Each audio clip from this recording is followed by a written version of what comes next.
Welcome to Madasaling Pinoy, your prayer partner. Ngayon ay Huwebes na ika-28 linggo sa karaniwang panahon. Ang mabuting balita ng Panginoon ayon kay San Lucas. Noong panahong iyon, sinabi ni Jesus, "Kawawa kayo, ipinagtatayo ninyo ng magagarang libingan ang mga propetang pinagpapatay ng inyong mga magulang. Sa ganitong paraan, kayo na rin ang nagpapatunay na sang-ayon kayo sa mga ginawa ng inyong mga magulang.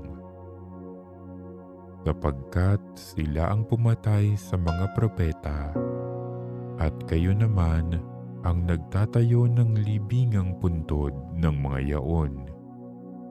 Dahil dito'y sinabi rin ng karunungan ng Diyos, magsusugo ako sa kanila ng mga propeta at ng mga apostol. Ang iba'y papatay nila at uusigi ng iba.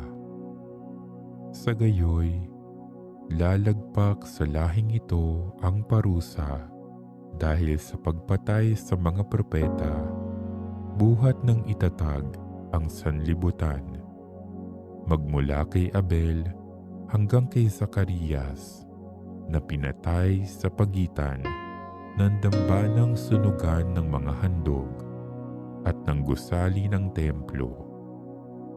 Sinasabi ko sa inyo, lalagpak sa lahing ito ang parusa dahil sa kanilang ginawa. Kawawa kayo, mga dalubhasa sa kautusan, sapagkat inalis ninyo ang susi ng karunungan. Ayaw na ninyong magsipasok. Inahadlangan pa ninyo ang mga nagnanais pumasok. At umalis si Jesus sa bahay na iyon.